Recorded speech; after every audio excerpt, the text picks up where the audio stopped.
ಧರ್ಮ ಗೋರಕ್ಷಣೆ ಹೆಸರಲ್ಲಿ ವಿಷ ಬೀಜ ಬಿತ್ತೋ ಕೆಲಸ ನಡೀತಾ ಇದೆ. ಈ ತತ್ವ ಸಿದ್ಧಾಂತ ಎಲ್ಲ ಬಡವರ ಮಕ್ಕಳಿಗೆ ಯಾಕೆ, ಇವರ ಮಕ್ಕಳಿಗೆ ಯಾಕಿಲ್ಲ ಅಂತ ಆರ್ಎಸ್ಎಸ್ ವಿರುದ್ಧ ಪ್ರಿಯಾಂಕ್ ಖರ್ಗೆ ಕಿಡಿಕಾರಿದ್ದಾರೆ.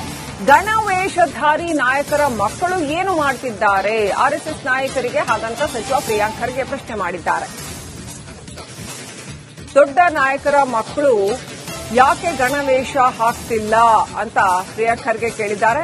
ಮತ್ತೆ ಇವರೆಲ್ಲ ಯಾಕೆ ಬ್ರಹ್ಮಚಾರಿಗಳಾಗಿದ್ದಾರೆ ಅಂತ ಪ್ರಿಯಾಂಕ್ ಖರ್ಗೆ ಕೇಳಿದ್ದಾರೆ.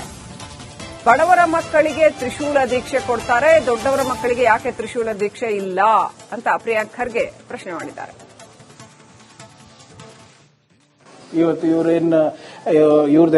ಇವ್ರದಾದಂತ ಯಾವುದೇ ಇತಿಹಾಸ ಇವರಿಗಿಲ್ಲ. ಕೋಮದ ವಿಷ ಬೀಜವನ್ನ ಬಿತ್ತದು, ಧರ್ಮ ರಕ್ಷಣೆ ಹೆಸರಲ್ಲಿ, ಗೋರಕ್ಷಣೆ ಹೆಸರಲ್ಲಿ ಯಾವ ರೀತಿ ವಾತಾವರಣ ಇದೆ ನೀವೇ ನೋಡಿ. ನಮ್ಮ ಸಮಾಜಗಳಲ್ಲಿ ನಮ್ಮ ದೇಶ 2014 ಇವಾಗೇನು 11 ವರ್ಷ ಆಗಿದೆ, ಹಿಂದೆ ಹೋಗಿದೆ ಮುಂದೆ ಹೋಗಿದೆ ನೀವೇ ಹೇಳಿ. ನಾನು ಹೇಳೋದು ಬಿಟ್ಬಿಡಿ, ಮೋಹನ್ ಭಾಗವತ್ ಅವರೇ ಅವರ ಒಂದು ವಿಜಯದಶಮಿ ಸ್ಪೀಚ್ ನಲ್ಲಿ ಹೇಳಿದ್ರು ಆರ್ಥಿಕ ಅಸಮಾನತೆ ಜಾಸ್ತಿ ಆಗಿದೆ ಅಂತ. ಅಂದ್ರೆ ಯಾರಿಂದ ಆಗಿರೋದು ಇದೆಲ್ಲ, ಹೇಗಾಯ್ತು ಇದೆಲ್ಲ? ಆಮೇಲೆ ಈ ಗೋರಕ್ಷಣೆ, RSS ತತ್ವ ಸಿದ್ಧಾಂತ ಎಲ್ಲ ಬಡವ್ರ ಮಕ್ಕಳಿಗೆ ಯಾಕೆ? ಹಲವಾರು ವರ್ಷದಾದ್ಮೇಲೆ ಇವಾಗ ಎಲ್ಲ ಕೆಲವು ಬಿಜೆಪಿ ನಾಯಕರು ಗಣವೇಶದಲ್ಲಿ ನಾನು ನೋಡ್ತಾ ಇದ್ದೀನಿ. ನೀವು ನೋಡಿದ್ರ ಮುಂಚೆ ಅವರಿಗೆಲ್ಲರಿಗೂ? ಇವತ್ತು ಯಾರ್ಯಾರು ಗಣವೇಶದಲ್ಲಿ ಹಾಕೊಂಡು ಬರ್ತಾ ಇದಾರೆ ಇವತ್ತು ಬಿಜೆಪಿ ನಾಯಕರು, ದೊಡ್ಡ ದೊಡ್ಡ ನಾಯಕರು. ಎಷ್ಟು ಸರಿ ನೀವು ಅವರಿಗೆ ಗಣವೇಶದಲ್ಲಿ ನೋಡಿದ್ದೀರಾ ಹೇಳಿ? ಇವ್ರ ಮಕ್ಕಳಿಗೆಲ್ಲ ಯಾಕೆ ಗಣವೇಶ ಹಾಕೊಂಡು ಇವರೆಲ್ಲ ಓಡಾಡಲ್ಲ? ಇವೆಲ್ಲ ಏನು ಮೋಸ ನಡೆದಿದೆ RSS ಅವ್ರದ್ದು ಧರ್ಮದ ಹೆಸರಿನಲ್ಲಿ, ಅದು ನಿಲ್ಬೇಕು ಅಂತ ಅಷ್ಟೇ. ಈ ಐಡಿಯಾಲಜಿನೇ ಡೇಂಜರ್ ಅಂತ. ಈ ಐಡಿಯಾಲಜಿನೇ ಡೇಂಜರ್ ಇದೆ ಸರ್. ಈ ಐಡಿಯಾಲಜಿ ಅಷ್ಟು ಚೆನ್ನಾಗಿದೆ. RSS ಐಡಿಯಾಲಜಿ ಚೆನ್ನಾಗಿದ್ದಿದ್ರೆ ಅವ್ರವ್ರ ಮಕ್ಕಳಿಗೆ ಹೇಳ್ಕೊಡ್ತಾ ಇರ್ಲಿಲ್ವಾ? ಸರ್ಕಾರಿ ಶಾಲೆಗಳು, ಸರ್ಕಾರಿ ಅನುದಾನಿತ ಶಾಲೆಗಳು, ಸರ್ಕಾರಿ ಮೈದಾನಗಳು, ಉದ್ಯಾನವನಗಳಲ್ಲಿ, ಮುಜರಾಯಿ ಇಲಾಖೆಯ ದೇವಸ್ಥಾನಗಳಲ್ಲಿ, ಪ್ರಾಚ್ಯ ವಸ್ತು ಇಲಾಖೆಯ ದೇವಸ್ಥಾನಗಳಲ್ಲಿ ಅಥವಾ ಸ್ಥಳಗಳಲ್ಲಿ RSS ಚಟುವಟಿಕೆಗಳನ್ನು ನಿರ್ಬಂಧ ಹಾಕಬೇಕು ಅಂತ ಒಂದನೇದು. ಎರಡನೇದು, ಅವರು ಏನು ಪಥಸಂಚಲನ ಮಾಡ್ತಾರೆ ಹಲವಾರು ಕಡೆ ವಿತೌಟ್ ಪರ್ಮಿಷನ್, ದೊಣ್ಣೆ ಬೀಸ್ಕೊಂಡು, ದೊಣ್ಣೆ ಹಿಡ್ಕೊಂಡು, ನೂರಾರು ಜನ ಪ್ರಚೋದನೆಯಾಗಿ ಘೋಷಣೆಗಳು ಕೂತ್ಕೊಂಡು ಹೋಗ್ತಾರೆ. ಅದು ಸರಿಯಲ್ಲ ಅಂತ. ನೀವು ಮಾಡಂಗಿದ್ರೆ ನೀವು ಮಾಡ್ಕೊಳ್ಳಿ, ಖಾಸಗಿಯಾಗಿ ಮಾಡ್ಕೊಳ್ಳಿ, ನಮ್ದೇನು ತೊಂದರೆ ಇಲ್ಲ. ಅಷ್ಟೊಂದು ಖಾಸಗಿ ನಿಮ್ಮ ಲೀಡರ್ಗಳದ್ದು ಫಾರ್ಮ್ ಹೌಸ್ ಇರ್ತದೆ, ಮೈದಾನಗಳಿರ್ತವೆ, ಶಾಲೆಗಳಿರ್ತದೆ, ಖಾಸಗಿ ಶಾಲೆಗಳಿರ್ತವೆ, ಅಲ್ಲಿ ಮಾಡ್ಕೊಳ್ಳಿ. We have no problem with that. ಆದರೆ ಸರ್ಕಾರಿ ಜಾಗದಲ್ಲಿ, ಪಬ್ಲಿಕ್ ಪ್ಲೇಸ್ನಲ್ಲಿ ಇದನ್ನ ನಿರ್ಬಂಧ ಮಾಡಬೇಕು, ನಿಷೇಧ ಮಾಡಬೇಕು ಅಂದ್ಬಿಟ್ಟು ನಾನು ಮಾನ್ಯ ಮುಖ್ಯಮಂತ್ರಿಗಳಲ್ಲಿ ಮನವಿ ಮಾಡಿಕೊಂಡಿದ್ದೀನಿ. ಸರ್ಕಾರಿ ಶಾಲೆಗಳು, ಸರ್ಕಾರಿ ಅನುದಾನಿತ ಶಾಲೆಗಳು, ಸರ್ಕಾರಿ ಮೈದಾನಗಳು, ಉದ್ಯಾನವನಗಳಲ್ಲಿ, ಮುಜರಾಯಿ ಇಲಾಖೆಯ ದೇವಸ್ಥಾನಗಳಲ್ಲಿ, ಪ್ರಾಚ್ಯ ವಸ್ತು ಇಲಾಖೆಯ ದೇವಸ್ಥಾನಗಳಲ್ಲಿ ಅಥವಾ ಸ್ಥಳಗಳಲ್ಲಿ RSS ಚಟುವಟಿಕೆಗಳನ್ನು ನಿರ್ಬಂಧ ಹಾಕಬೇಕು ಅಂತ ಒಂದನೇದು. ಎರಡನೇದು, ಅವರು ಏನು ಪಥಸಂಚಲನ ಮಾಡ್ತಾರೆ ಹಲವಾರು ಕಡೆ ವಿತೌಟ್ ಪರ್ಮಿಷನ್, ದೊಣ್ಣೆ ಬೀಸ್ಕೊಂಡು, ದೊಣ್ಣೆ ಹಿಡ್ಕೊಂಡು, ನೂರಾರು ಜನ.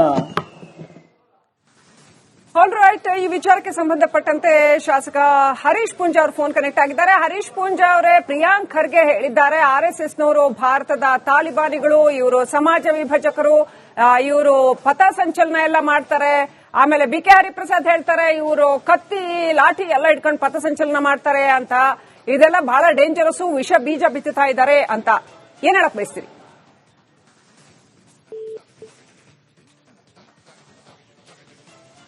ಆಲ್ ರೈಟ್, ಕರೆ ಕಟ್ಟಾಗಿದೆ, ಬಹುಶಃ ಸಂಪರ್ಕ ಸಾಧ್ಯ ಆಗ್ತಾ ಇಲ್ಲ. ವೀಕ್ಷಕರೇ, RSS ಇದನ್ನ ಸ್ವತಃ ತಾನು ಎಲ್ಲೂ ಕೂಡ ಡಿಫೆಂಡ್ ಮಾಡ್ತಾ ಇಲ್ಲ, ಅಥವಾ ತಾನು ಹೀಗ್ ಮಾಡ್ತಿದ್ದೀನಿ ಹಾಗ್ ಮಾಡ್ತಿದ್ದೀನಿ ಅಂತ ಯಾವ ಹೇಳಿಕೆಯನ್ನು ಕೊಡ್ತಾ ಇಲ್ಲ. ಬದಲಾಗಿ ಅವರ ಪಾಡಿಗೆ ಅವರು ಶತಮಾನೋತ್ಸವ ಸಂಭ್ರಮದ ನೆನಪಿನಲ್ಲಿ ಎಲ್ಲಾ ಕಡೆ ಅವರ ಸ್ವಯಂ ಸೇವಕರು ಎಲ್ಲೆಲ್ಲಿದ್ದಾರೋ ಅಲ್ಲಿ ಅವರು ಪಥಸಂಚಲನವನ್ನ ಮಾಡ್ತಾ ಇದ್ದಾರೆ. ರೈಟ್, ವಾಪಸ್ ಹರೀಶ್ ಪೂಂಜಾ ಅವರು ಕನೆಕ್ಟ್ ಆಗಿದ್ದಾರೆ. ಹರೀಶ್ ಪೂಂಜಾ ಅವರೇ, RSS ಬಗ್ಗೆ ಪ್ರಿಯಾಂಕ್ ಖರ್ಗೆ ಅವರು ಬೆಳಗಿನಿಂದಾನು ಹೇಳಿದ್ದು, ಬೆಳಗಿನಿಂದಾನು ಸುದ್ದಿಯಲ್ಲಿ ಹೋಗ್ತಾನೆ ಇದೆ. ಅವರು ಭಾರತದ ತಾಲಿಬಾನಿಗಳು, ಸಮಾಜ ವಿಭಜಕರು, ವಿಷ ಬೀಜ ಬಿತ್ತುವವರು ಅಂತ ಹೇಳಿದ್ದಾರೆ. ಬಿ ಕೆ ಹರಿಪ್ರಸಾದ್ ಅವರು ಹೇಳ್ತಾರೆ ಅವರು ಲಾಠಿ ಮತ್ತೆ ಕತ್ತಿ ಎಲ್ಲ ಹಿಡ್ಕೊಂಡು ಪಥಸಂಚಲನ ಮಾಡ್ತಾರೆ, ಹಾಗಾಗಿ ಇದೆಲ್ಲ ಬಹಳ ಡೇಂಜರಸ್ ಅಂತ. ಆಮೇಲೆ ಸರ್ಕಾರಿ ಜಾಗದಲ್ಲೆಲ್ಲ ಮಾಡ್ತಾರೆ ಇವರು, ಅವ್ರು ಪ್ರೈವೇಟ್ ಆಗಿ ಬೇಕಾದ್ರೆ ಮಾಡ್ಕೊಳ್ಳಿ ಅಂತ ಇಬ್ರು ಮಾತನಾಡಿದ್ದಾರೆ. ಏನ್ ಹೇಳೋಕ್ ಬಯಸ್ತೀರಿ? ನಾನು ಆ ಇಬ್ಬರಿಗೂ ನಾನು ಏನು ರಿಯಾಕ್ಷನ್ ಕೊಡಲ್ಲ. ಯಾಕಂತ ಹೇಳಿದ್ರೆ ಅವ್ರಿಗೆ ಇತಿಹಾಸನೇ ಗೊತ್ತಿಲ್ಲ. ಪ್ರಿಯಾಂಕ ಖರ್ಗೆ ಅವರಿಗೂ ಇತಿಹಾಸ ಗೊತ್ತಿಲ್ಲ, ಬಿ ಕೆ ಹರಿಪ್ರಸಾದ್ ಅವರಿಗೂ ಇತಿಹಾಸ ಗೊತ್ತಿಲ್ಲ. ಈ ದೇಶದ ಸಂವಿಧಾನವನ್ನು ರಚನೆ ಮಾಡಿರ್ತಕ್ಕಂಥ ಅಂಬೇಡ್ಕರ್ ಅವರನ್ನು ಹೇಗಾದ್ರೂ ಮಾಡಿ ಚುನಾವಣೆಯಲ್ಲಿ ಅವರನ್ನು ಸೋಲಿಸಬೇಕೆನ್ನುವಂತ ಕಾರಣಕ್ಕೋಸ್ಕರ ಅವರ ವಿರುದ್ಧ ಕಾಂಗ್ರೆಸ್ ಕ್ಯಾಂಡಿಡೇಟ್ ಹಾಕಿದಾಗ ಇದೇ ರಾಷ್ಟ್ರೀಯ ಸ್ವಯಂ ಸೇವಕ ಸಂಘದ ದತ್ತೋಪಂತ್ ಟೆಂಗ್ಡಿ ಅವರೇ ಅವರಿಗೆ ಸೂಚಕರಾಗಿ ಅವರ ಜೊತೆ ಚುನಾವಣಾ ಪ್ರಚಾರವನ್ನು ಮಾಡಿ ಅವರನ್ನು ಗೆಲ್ಲಿಸಲಿಕ್ಕೆ ಪ್ರಾಮಾಣಿಕ ಪ್ರಯತ್ನ ಮಾಡಿರುವುದು ಆ ಸಂಘ RSS ನವರು. ಅದ್ರ ಜೊತೆಗೆ ಇವ್ರಿಗೆ ಇನ್ನೂ ಗೊತ್ತಿಲ್ಲ, ಇವರು ದೊನ್ನ ಇಟ್ಕೊಂಡು ಬೆದರಿಸ್ತಾರೆ, ಅದು ಮಾಡ್ತಾರೆ ಇದು ಮಾಡ್ತಾರೆ ಅಂತ ಹೇಳ್ತಾರೆ. ಬಿ ಕೆ ಹರಿಪ್ರಸಾದ್ ಅವರು ಮತ್ತು ಪ್ರಿಯಾಂಕ್ ಖರ್ಗೆ ಅವರು ಇತಿಹಾಸ ತಿಳ್ಕೊಳ್ಳಿ. ಜವಾಹರ್ಲಾಲ್ ನೆಹರೂರವರು ಚೀನಾದ ಯುದ್ಧದ ಸಂದರ್ಭದಲ್ಲಿ ರಾಷ್ಟ್ರೀಯ ಸ್ವಯಂ ಸೇವಕ ಸಂಘ ಅದಕ್ಕೆ ಶಕ್ತಿಯನ್ನು ಕೊಟ್ಟಂತಹ ಸಂದರ್ಭದಲ್ಲಿ ಗಣರಾಜ್ಯೋತ್ಸವ ಪೆರೇಡ್ ನಲ್ಲಿ ಭಾಗವಹಿಸಲಿಕ್ಕೆ ಅವಕಾಶ ಮಾಡಿಕೊಟ್ಟಿರೋದು ಇದೇ ಕಾಂಗ್ರೆಸ್ನ ಜವಾಹರ್ಲಾಲ್ ನೆಹರೂರವರು. ಇವರಿಗೆ ಇತಿಹಾಸದ ಬಗ್ಗೆ ಸ್ವಲ್ಪನೂ ಪರಿಜ್ಞಾನ ಇಲ್ಲದೆ ಮಾತಾಡತಕ್ಕಂತ ಇವರಿಗೆ ನಾನು ಮಾನಸಿಕ ಅಸ್ವಸ್ಥ ಅಂತ ಹೇಳಲ್ಲ ಅಥವಾ ಅರೆ ಹುಚ್ಚೂರು ಅಂತ ಹೇಳಲ್ಲ, ಏನು ಅಂತ ಹೇಳಬೇಕು ಅಂತ ಅರ್ಥ ಆಗ್ತಾ ಇಲ್ಲ. ಇವರು ಕಾಂಗ್ರೆಸ್ನ ಹೈಕಮಾಂಡ್ ಅನ್ನು ಮೆಚ್ಚಿಸಬೇಕೆನ್ನುವ ಕಾರಣಕ್ಕೋಸ್ಕರ ಇವರು RSS ನ ಮೇಲೆ RSS ನ ವಿರುದ್ಧ ಮಾತಾಡಿದ್ರೆ ನಮಗೆ ರಾಜಕೀಯವಾಗಿರ್ತಕ್ಕಂಥ ಸ್ಥಾನಮಾನ ಸಿಗ್ತದೆ ಎನ್ನುವಂತ ಒಂದೇ ಭ್ರಮೆಯಲ್ಲಿ RSS ನ ವಿರುದ್ಧ ಮಾತಾಡ್ತಕ್ಕಂಥ ಚಾಳಿಯನ್ನು ಇವರು ಇಟ್ಕೊಂಡಿದ್ದಾರೆ. ಇವರಿಗೆ ಇವರ ಖರ್ಗೆ ಅವರು, ಪ್ರಿಯಾಂಕ್ ಖರ್ಗೆ ಅವರು ತಂದೆಯವರು ಹೇಳ್ತಾರೆ ನಮ್ಮ ಇಡೀ ಕುಟುಂಬವನ್ನು ಸರ್ವನಾಶ ಮಾಡಿರೋದು ರಜಾಕರು ಅಂತ ಹೇಳಿ. ಆದ್ರೆ ರಜಾಕರು ಯಾರು ಅಂತ ಕೇಳಿದ್ರೆ ಮುಸಲ್ಮಾನರು ಅಂತ ಹೇಳಲಿಕ್ಕೂ ನಾಚಿಕೆ ಬಿಟ್ಕೊಳ್ತಾರೆ, ಹೇಳಲಿಕ್ಕೆ ಹಿಂದೆ ಮುಂದೆ ನೋಡ್ಕೊಳ್ತಾರೆ ಅವರು. ಅಂತ ಮಾನಸಿಕತೆ ಇರ್ತಕ್ಕಂಥ ಅಂದ್ರೆ ಅವರ ಕುಟುಂಬದ ಇತಿಹಾಸವನ್ನೇ ಸರ್ವನಾಶವರ ಮಾಡಿದವರ ವಿರುದ್ಧ ಮಾತಾಡುವಂತಹ ಒಂದು ಸ್ವಾಭಿಮಾನ ಇಲ್ಲದಂತ ನಾಯಕರು. ಕೆಲವೊಂದು ಸ್ಪೆಸಿಫಿಕ್ ಪಾಯಿಂಟ್ಸ್ ರೈಸ್ ಮಾಡಿದ್ದಾರೆ. RSS ನಾಯಕರ ಮಕ್ಕಳಿಗೆ ತ್ರಿಶೂಲ ದೀಕ್ಷೆ ಕೊಡಲ್ಲ, ಬಡವರ ಮಕ್ಕಳಿಗೆ ತ್ರಿಶೂಲ ದೀಕ್ಷೆ ಕೊಡ್ತಾರೆ. ಆಮೇಲೆ ಇವರೆಲ್ಲ ಯಾಕೆ ಬ್ರಹ್ಮಚಾರಿಗಳಾಗಿದ್ದಾರೆ? ಆಮೇಲೆ ದೊಡ್ಡವರ ಮಕ್ಕಳು ಅಂದ್ರೆ RSS ಮುಖಂಡರುಗಳ ಮಕ್ಕಳು ಗಣವೇಶ ಹಾಕೋದಿಲ್ಲ ಅಥವಾ ಬಿಜೆಪಿ ಮುಖಂಡರುಗಳ ಮಕ್ಕಳು ಗಣವೇಶ ಹಾಕೋದಿಲ್ಲ ಅಂತ ಅಬ್ಜೆಕ್ಷನ್ಸ್ ರೈಸ್ ಮಾಡಿದ್ದಾರೆ ಪ್ರಿಯಾಂಕ್ ಖರ್ಗೆ ಅವರು. ನೋಡಿ ಅಮ್ಮ, ನಾನು ಒಬ್ಬ ರಾಷ್ಟ್ರೀಯ ಸ್ವಯಂ ಸೇವಕ ಸಂಘದ ಕಾರ್ಯಕರ್ತನಾಗಿ ಬೆಳೆದವ. ನನ್ನ ತಂದೆ ಕೃಷಿಕ. ನನಗೆ ರಾಷ್ಟ್ರೀಯ ಸ್ವಯಂ ಸೇವಕ ಸಂಘ ಆ ಸಂದರ್ಭದಲ್ಲಿ ಗಣವೇಶ ಚಡ್ಡಿ ಇತ್ತು, RSS ಚಡ್ಡಿ ಇತ್ತು. ಚಡ್ಡಿ ಹಾಕೊಂಡು ಬೆಳೆದಿರುವ ನನ್ನನ್ನು MLA ಮಾಡಿದ್ದಾರೆ. ನನ್ನ ಮಗ ಮೊನ್ನೆ ಪೋಸ್ಟ್ ನೋಡಿ ನೀವು, ನನ್ನ ಮಗ, ನನ್ನ ಇಬ್ರು ಮಕ್ಕಳಿದ್ದಾರೆ, ಗಂಡು ಮಕ್ಕಳು, ಸಂಘದ ಗಣವೇಶ ಹಾಕೊಂಡು ಸಂಘದ ಶತಮಾನೋತ್ಸವದ ಕಾರ್ಯಕ್ರಮ RSS ನ ಕಾರ್ಯಕ್ರಮದಲ್ಲಿ ಭಾಗವಹಿಸ್ತಾರೆ. CT ರವಿ ಅವರು ಸಂಘದ ಸ್ವಯಂ ಸೇವಕರಾಗಿ ಬೆಳೆದವರು ಇವತ್ತು ನಾಯಕರಾಗಿದ್ದಾರೆ. ಸುನೀಲ್ ಕುಮಾರ್ ಸಂಘದ ಸ್ವಯಂ ಸೇವಕರಾಗಿ ಬೆಳೆದಿದ್ದಾರೆ. ವಿಜಯೇಂದ್ರ ಅವರು ಅವರ ತಂದೆಯವರು ಸಂಘದ ಸ್ವಯಂ ಸೇವಕರಾಗಿ ಬೆಳೆದು ರಾಜಕಾರಣಕ್ಕೆ ಬಂದಿರೋದು. ವಿಜಯೇಂದ್ರ ಅವರು ಸಹ ಅದೇ ಯಡಿಯೂರಪ್ಪ ಸಾಹೇಬರ ಮಗನಾಗಿ ಸಂಘದ ಸ್ವಯಂ ಸೇವಕಾಗಿ ಇವತ್ತು ರಾಜ್ಯಾಧ್ಯಕ್ಷರಾಗಿರ್ತಕ್ಕಂಥದ್ದು. ಸನ್ಮಾನ್ಯ ನರೇಂದ್ರ ಮೋದಿ ಅವರ ಅಪ್ಪ ಏನು ರಾಜಕಾರಣದಲ್ಲಿ ಇರಲಿಲ್ಲ, ರಾಷ್ಟ್ರೀಯ ಸ್ವಯಂ ಸೇವಕ ಸಂಘದ ಸ್ವಯಂ ಸೇವಕನಾಗಿ ಬೆಳೆದು ರಾಷ್ಟ್ರೀಯ ಸ್ವಯಂ ಸೇವಕನಾಗಿ ಇವತ್ತು ದೇಶದ ಪ್ರಧಾನಮಂತ್ರಿ ಆಗಿರ್ತಕ್ಕಂಥದ್ದು.